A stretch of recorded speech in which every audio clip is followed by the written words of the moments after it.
You're listening to the Lead On podcast, where we discuss experiences in the armed forces while exploring lessons from military leaders.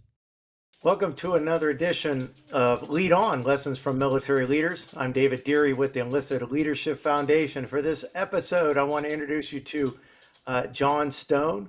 John is a active duty Navy Chief Petty Officer. So those in other branches of the service, in the enlisted ranking, we go from E1 all the way to E9. John is a E7. But in the Navy, we don't call them E7s. We call them Chief Petty Officers. And for all you sailors out there that are wearing anchors, you understand that. John, how are you today?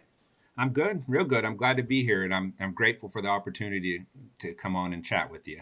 Well, thanks, John. So, really, do me a favor. Tell everybody where you happen to be right now.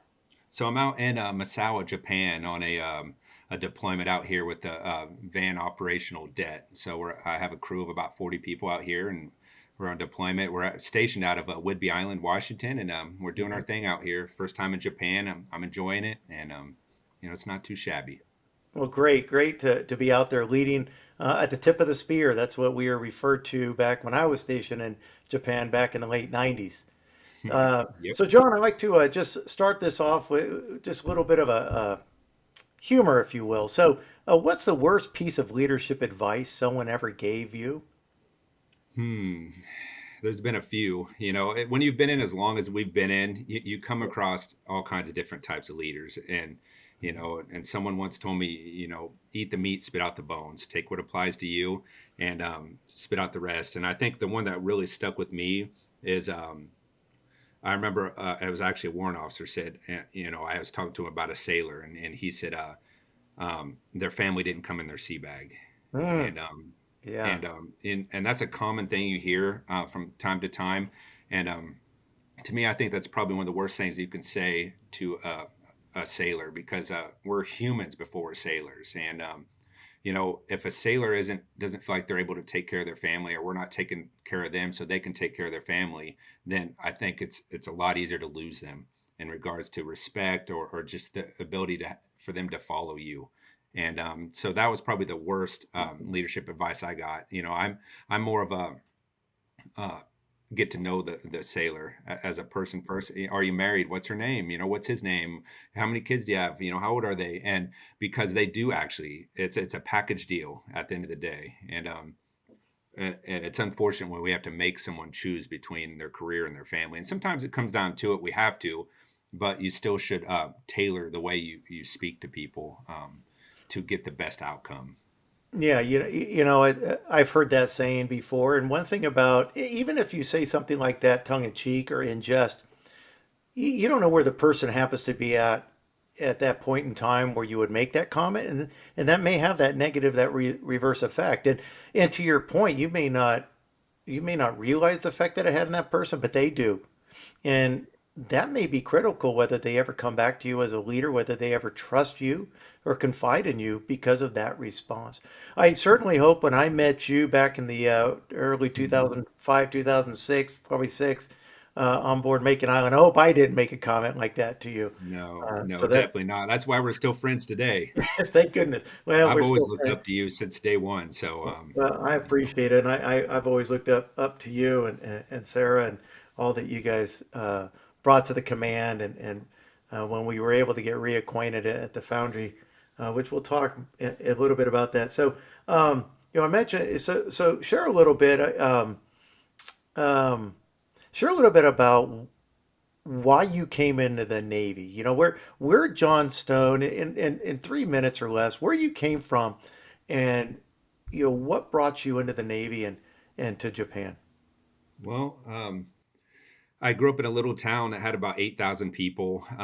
Everybody either worked in a factory or was a farmer. We had a couple restaurants people worked at. And I just felt like I was limited to what I could do with my life, and nothing against farmers or anything like that. But growing up as a kid on a farm, I did not want to do that the rest of my life. Like I was working very hard, and I don't know, something told me I was destined to do something bigger or different and get out there. Before I joined the Navy, I'd never rode in an airplane or flew. I'd never seen the ocean, none of that. So I just so my I had my dad was in the army for a couple years, and my cousin was in the military, and it just so happened the Navy called me first, and when they were talking to me, I was like, wow, this sounds like a really good deal, and I knew I wanted to join the military of some sort, and talked to a recruiter, and the rest was history. I was excited. I was dating my high school sweetheart at the time, and I knew eventually we were going to get married. I just knew it, and I wanted to be able to take care of her. And that was the best approach. I knew they would pay for college, and I'd be able, and I wasn't one of those people that you get to boot camp. Boot camp was nothing like I thought. I was thinking like the movies. You get there, and these people are like proud to serve their country. It's game time, like everybody. But you had people from all different situations. Some didn't have a choice, jail or military. Some their parents forced them because they were living in their house. Some so many different stories, and that was kind of my first taste. Like we're all different humans, and but it brought us all together. And now, since I've seen several countries and deployed and done different things, and so that's really the reason I joined the Navy and kind of my adventure. My first flight was from boot camp over to A school in Pensacola, Florida, and the rest was history. So what job did you come in as? What do you do in the Navy now? An aviation support equipment Okay, technician. I guess. So growing up on a farm, that's we're the jack of all trades: diesel mechanics, welders. I mean, electricians, you name it. We do it.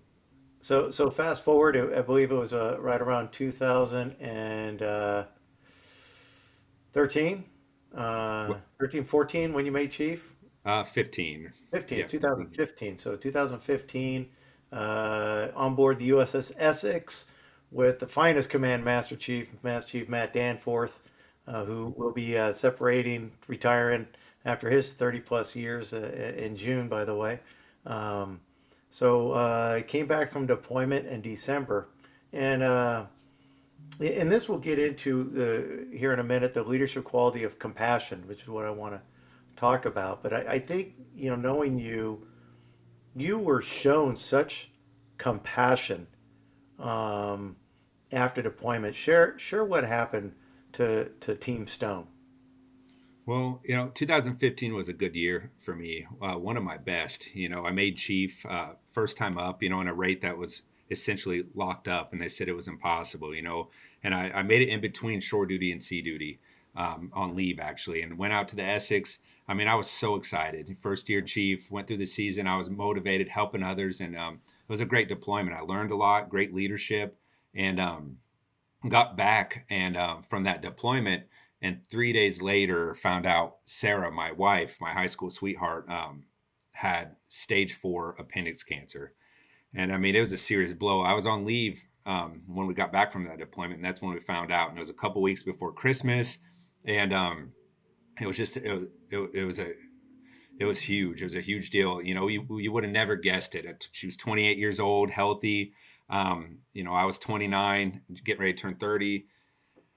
And there we were. And I remember calling my CMC and calling the command, and they were like, "You do what you have to do. We got it here," and they were so, the opposite of what you hear sometimes. They're very compassionate, and what do you need from us? That was the first thing they said. And it was incredible, and we went to the hospital. She went into surgery a couple of days after, and it was just a few days before Christmas, and it was crazy. It was crazy times. You got to imagine. I just got back from deployment, and I have a family of four, 3 girls, 1 boy. One with special needs, and Sarah took care of all of them while I was gone. He was getting his services 3 days a week and doing everything, and I was ready to come back and relieve her and be there and work together. And we had all these plans. And then it was like God took my life like a snow globe and just went, and, it was crazy. And I didn't know how it was going to work, but I just knew it would.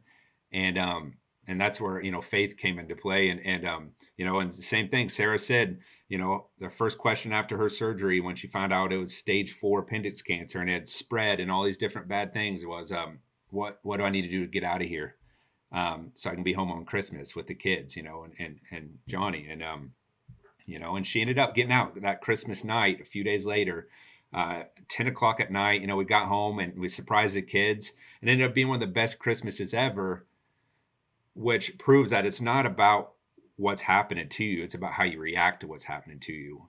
My wife had stage 4 cancer. We had no, idea how long left we were going to have together, but it still ended up being one of the best Christmases we had ever had, and so, and there we were, and it was a crazy journey. And then 10 short months later, she ended up passing away.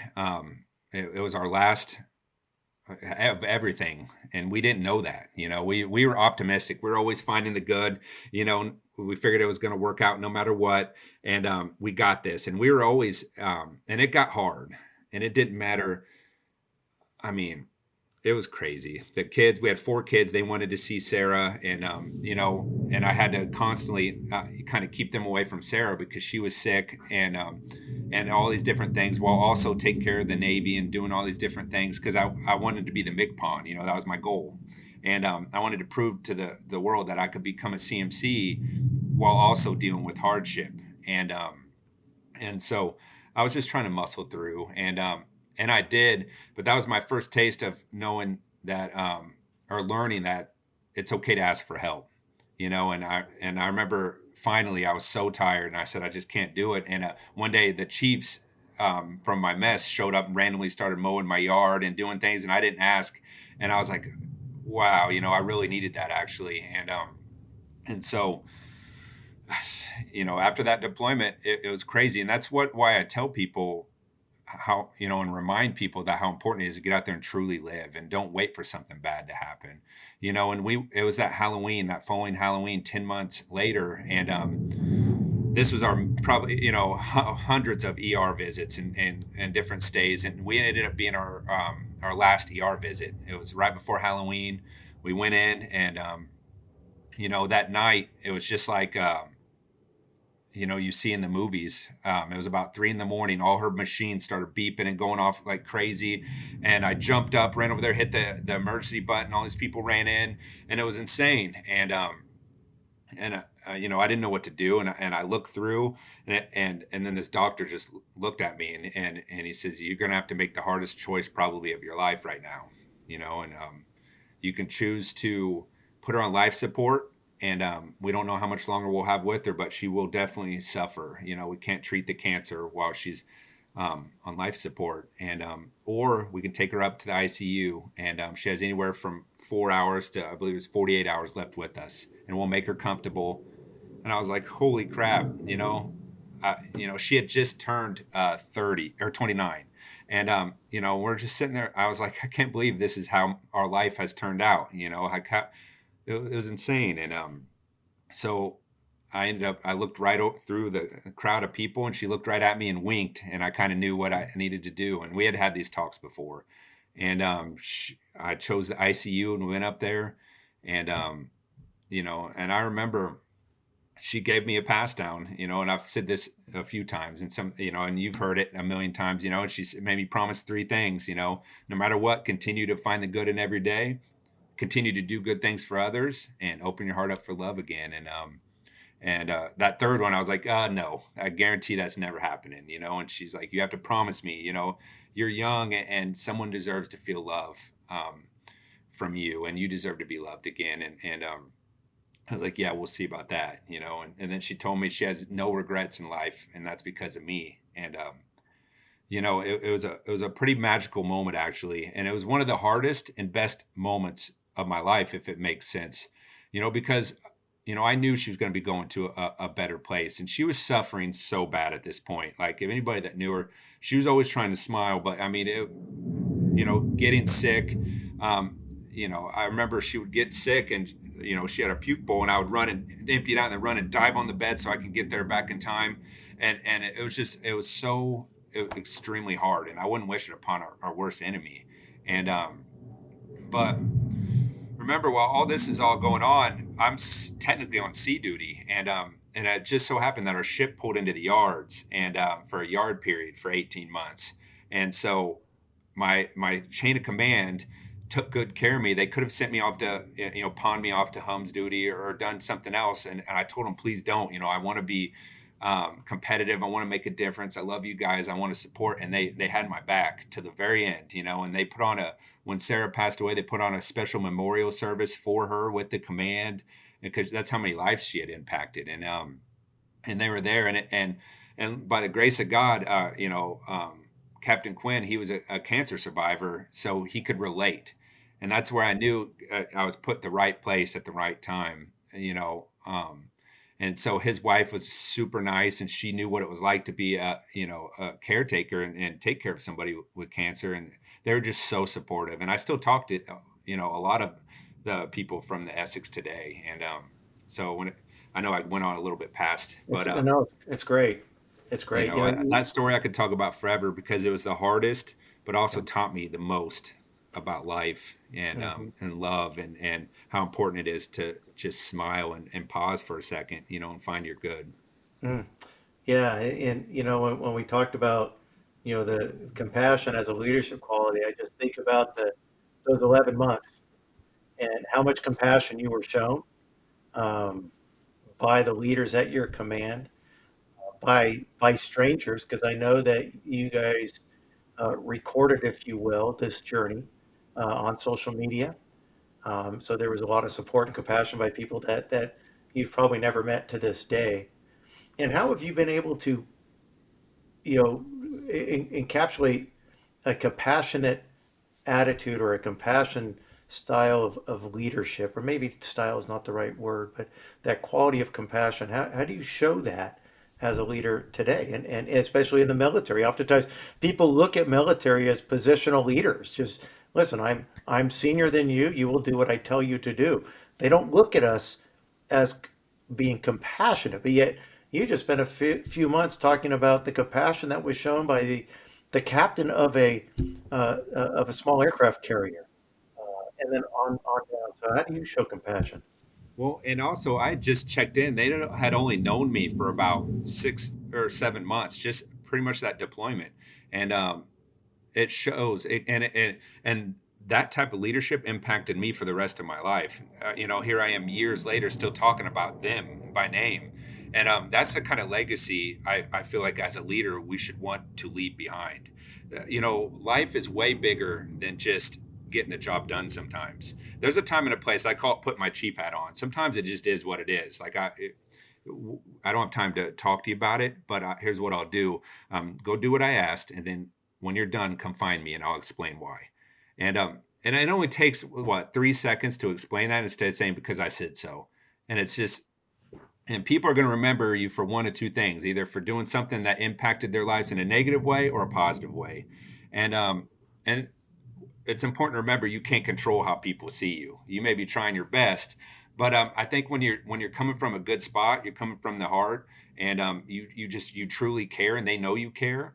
Um, that you can't go wrong with that kind of leadership style because your sailors will follow you just about anywhere if you're there for them when the time comes and you don't say things like, oh well, your family didn't come in your sea bag, or it is what it is.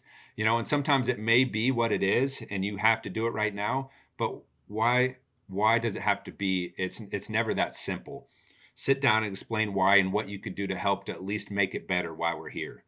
Same thing, this deployment, being out here, there's all kinds of sailors with different situations, and even though it's a different kind of deployment, not a ship, um, it's still a lot of these guys and gals first deployment, so they have nothing to compare it to. So of course I can walk around and say at least it's not the ship, you know what I mean, but this is their first deployment, so this is the worst they've seen. And so the mastering the art of putting yourself in other people's shoes is beyond important when it comes to being not just a leader but a human, because there's enough hate and negativity out there. Why there's no point in leading with it. And there's a time and a place, but I think how I tailor my leadership style is just getting to know the sailors as a human being before it comes time for me. Then when I do have to say things like, "Oh, because you just got to do it," they understand why, because we know each other. I've sat them down. They know that I'm here for their best interest or the mission or both. Do you find that getting to know your people as human beings, do you find that you're the one that has to initiate those conversations, share whether it's the story that you just shared or some other stoneism, to get them to open up first? Yeah, I almost 100% of the time because that's just how it's set up in the military. Growing up in the Navy, when I was young, your chief, you never talked to him or her unless you were in trouble or you were getting some sort of award. And so that's kind of the stigma that's set up that was, and it's still kind of around, And so, and when it comes to deck plate leadership, that means being out there and talking. And that doesn't, and sometimes we do it, we overstep and we take the power away from the first classes and the E6s. And it's hard. You have to create that balance. But in regards to the sailors, that's how I build rapport with them, because that's how I can remind them, like, I may be a chief, but I'm still a human too, and I've been through this hardship. And we all have been through hardships, or will, or did, or are going through it. And I want them to know that they can talk to me because I've been through it. And most everybody has. It's just I feel like my purpose is to use our story to help as many people as I can, and rather it's the Navy or not, and that way they can come to me and say at least he knows what it's like to, be away, or have to choose between his family and his career and this and that and all kinds of different ways. So it just automatically builds rapport with them on a personal level. That way they can come to me and when they need something. So John mentions this story. So for those that don't know, John has a book. I have it right here called Finding the Good, and this is the story of John and Sarah's journey. It's a great read, quick read, and it's inspiring. It's upsetting from a sad perspective, but it's motivating because we all have we all have that thing, right? Whether it's the loss of a loved one or it's some other catastrophe. Heavy is heavy, right? Yeah. And we all experience heavy. I know in one of our leadership classes, I think the last class, you just got to suck the suck, I think is what you said. Um, Embrace the suck. You Embrace got the to do suck. that You sometimes. just got to embrace the suck, and you guys had to embrace the suck, and you embrace it by finding the good and finding something positive out of every situation. And and it continues. And I appreciate you taking the time with so many of our, specifically the Foundry Leadership class, the class that we have for E6s. John is he's been speaking at that for several years now, sharing the full story and so much more. In fact, you're one of the reasons why we put Kleenex in the material now that we send them. So, John, if somebody wants to get a copy of your book, is there a place that they can go? Yeah, the quickest and easiest way is just to jump on Amazon and search Finding Good. It'll pretty much automatically pop up, and there's the Kindle version, and then also the actual book you can order. And it's on Prime, it's on everything, and it's you can jump online and find it at like Walmart, Barnes and Noble, and things as well. And then for like a signed copy, you can reach out personally to me, and I can sign one and ship it out. But the easiest and quickest way is just through Amazon, and go from there. Yeah, and if you're a E6 out there listening to this, and if you ever uh, attend one of our Foundry courses, you'll get a copy. So if you buy one now, you'll get a second one later. If you don't buy one, put in for the course, if you get selected, then you'll end up with the book. Um, John, it's always great to talk with you, and you're so as I nowadays. Back in my day, it would be genuine. Now it's authentic. Um, but when people meet John Stone, what you see right here, right now, is you. Always has been as long as I've known you. And um, did you ever fulfill the third promise? Oh yeah, Okay. definitely. So yeah, so now if you didn't know, I'm remarried to a beautiful woman named Wendy, and we have 6 kids combined. 5 girls, 1 boy. My son Jackson. Even our dog is a girl, and and so I mean, and and like you heard, I'm on deployment now, and it's tough because it's scary because my last deployment I came back from. I missed out on all that time, and my wife got sick, and I'm like, that's still a thought in the back of my head, like, please don't, especially as things happen, and if we end up staying out here, different things and whatever. Um, I'm like, come on, God, yeah, make sure we're all healthy. I need some more time, but and she does a lot. She's holding it down at home. I mean, she's doing an incredible job with all of them, and blending a family isn't easy. And but we did it, and we do it, and we still find the good in every single day. And she's an incredible woman, and the fact that she came into my life, I think she was a gift from Sarah and from God. Came into my life right when I needed her the most, and we haven't looked back since. And so, and it wasn't one of those things where I was looking for, to find someone else or anything. Like, I always remembered the first two promises. I never really thought much about that third one. And then it Yeah. just happened naturally. They, Yeah. they have the same birthdays actually. And that's how we ended up talking. So, Wow. it's crazy.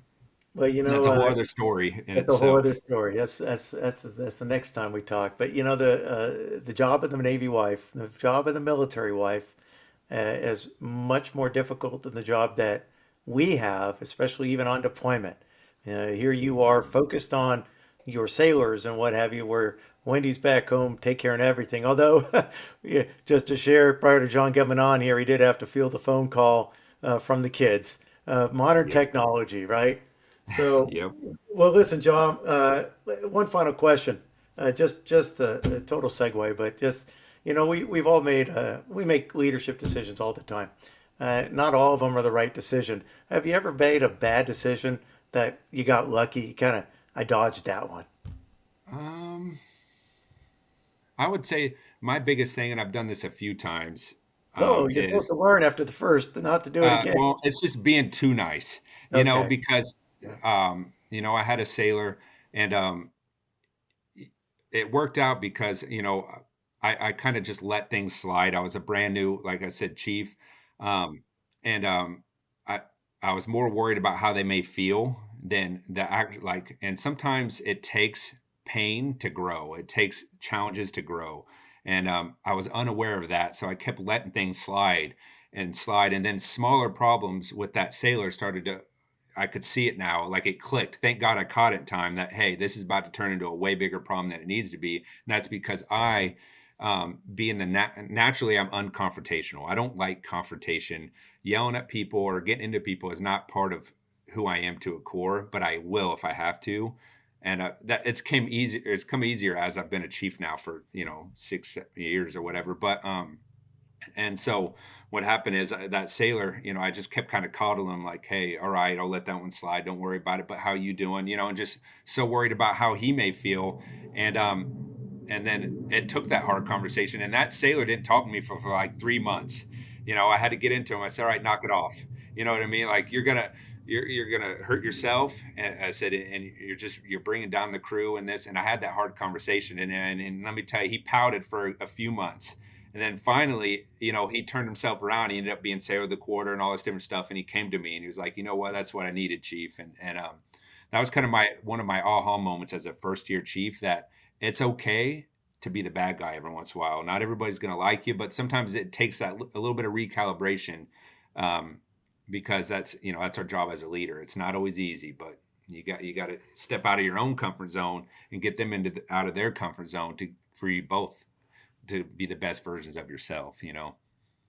Oh, that's good. That's good. People like boundaries, and he'll thank you for it if he hasn't already. I heard it said one time, people don't usually come and find you and say, "Oh, I so much appreciated all the time you gave off and all the great things and niceties you gave to me when I was coming up through the ranks." But the ones that say, "You know what? That time you took me to disciplinary review board, or you gave me extra military instruction, or you held me accountable," boy, that made an impact. Yep. So, well, listen, John, thank you for taking time from the day to join us to share about who you are, about being a leader with compassion. Once again, John's book, Finding Good, available at Amazon, Walmart, Barnes& and Noble. Pick up a copy. If you want a signed copy, you could just email me. Simply email admin@elf365.org. In the subject line, put John Stone, and I'll make sure that gets to John, and you can communicate with him and get you out that signed copy. I'm David Deary with the Enlisted Leadership Foundation, where we're building America's leaders. This has been another edition of Lead On, Lessons from Military Leaders. Tune in next time where you'll hear another great lesson on leadership.